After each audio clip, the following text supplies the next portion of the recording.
Hello, Scorpio, Sun, Moon, Rising, and Venus signs. Kamusta kayo? Sana po'y nasa mabuti kayong kalagayan. Welcome back po sa Star Tarot.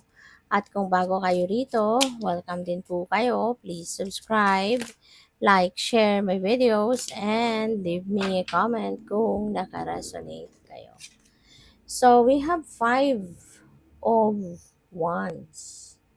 So, po pwedeng merong competition, rivalry, ganyan, conflict, siguro, for others of you, pero not necessarily na ganun.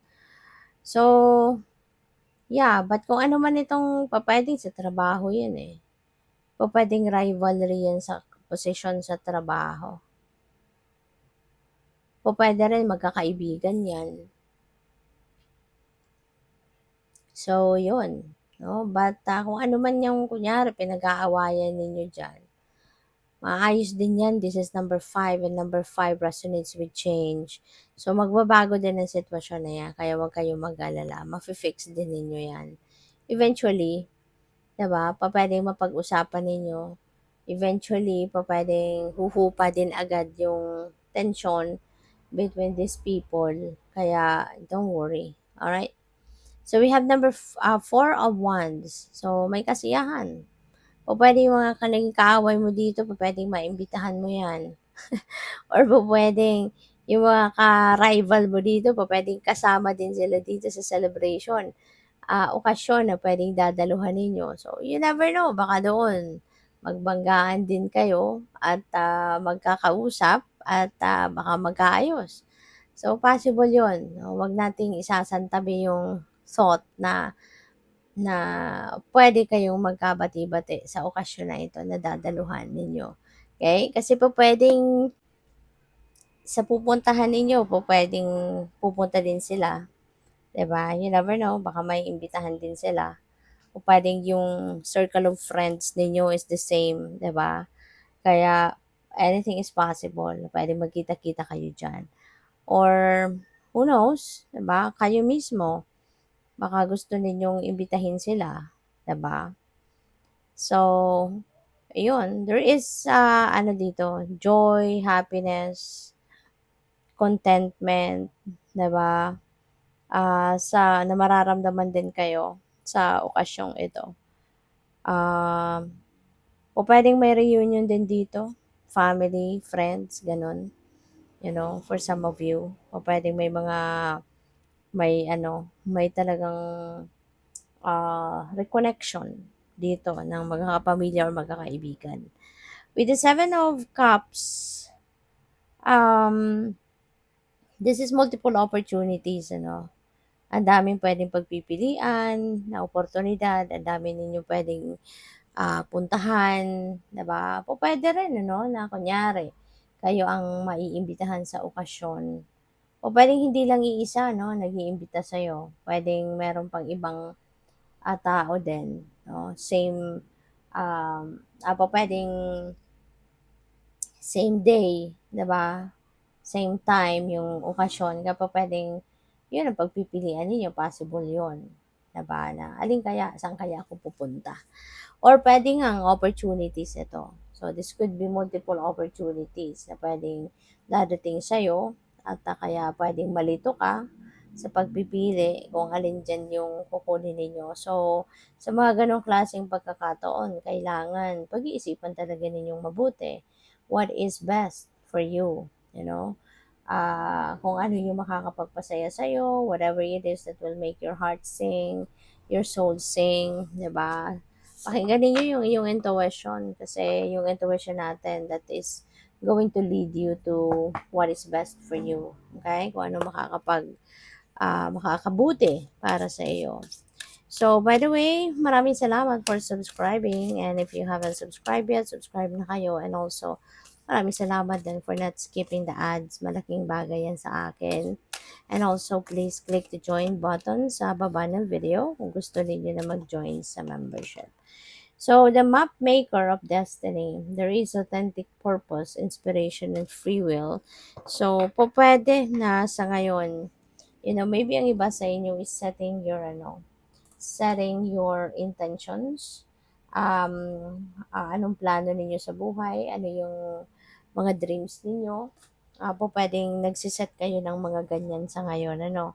And possible, no? Possible din ang iba sa inyo rito na talagang inspirado kayo sa ngayon. Kaya siguro gustong-gusto nyo ng ma-set yung intentions niyo para mapag-isipan mo na kung ano yung gagawin mo, papaano mo gagawin ang mga to. Kasi po pwedeng you are so inspired na, 'di ba? Parang excited na kayo para gawin ito, 'di ba? Maaaring nararamdaman ninyo na kung ano yung mga nangyayari na sa paligid mo, po pwedeng saktong-sakto na yan at pwede mo nang magamit, no?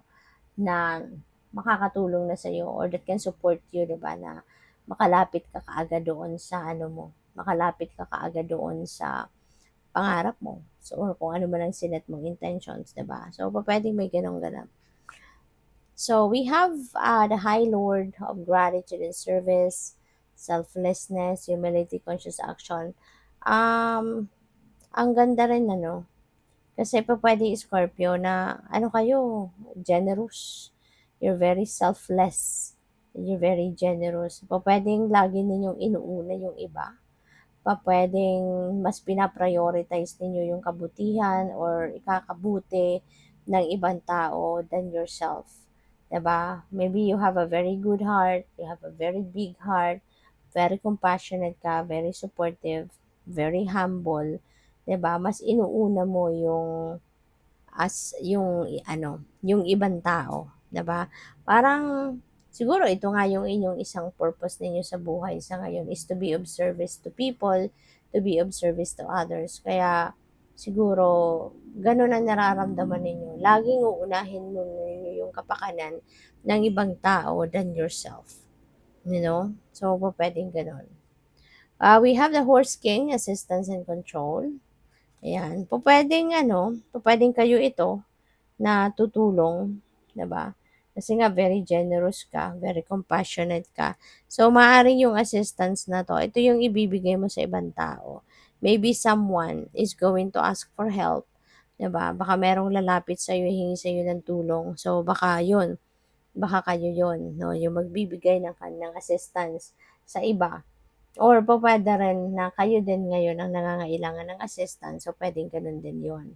So, in that case naman, if you're going to need assistance from other people, kung alam ninyo na kailangan ninyo ng tulong, wag na kayong magdalawang isip. Huwag kayong matakot, huwag kayong magdalawang isip na lumapit sa mga tao, sa kanila, para humingi ng tulong.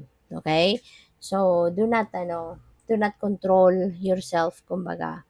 'Di ba? At gawin mo na yung magagawa mo para na ah, para na makuha mo na kung anong kailangan mo at maayos na kung anong dapat mong maayos, 'di ba? So, yun, always remember na hindi ka dapat mahiya, no? Nahihingi ka ng tulong kasi lahat naman tayo, we are all entitled for help. And the universe is always reminding us na help is always available to us. Kailangan lang natin na hingiin ito, kailangan lang natin na lumapit tayo sa kung sino man para humingi ng tulong. Kasi minsan may mga ano may mga tao na gustong-gusto nilang tumulong kapag nilapitan mo.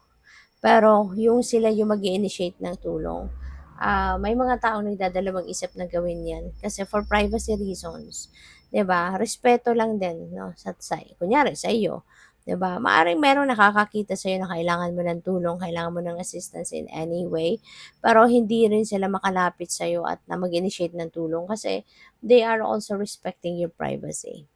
Lalo-lalo na kung hindi ka pa naman nagsasabi, hindi ka pa naman nagkukuwento, 'di ba? So, lalabas na parang ano 'to, nangingialam lang, 'di ba? Kaya may mga taong gustong-gustong tumulong. Pero yun nga, because of respect as well, 'di ba? Kaya huwag kayong mahiya na humingi ng tulong, na lumapit sa ibang tao at kumatok sa mabuting puso na kung sino man napili ninyong hingan ng tulong. Kasi lahat tayo, there's no exception. Lahat tayo we are all entitled for help. Okay? So, good luck sa'yo. Thank you for watching Love and Light. Namaste.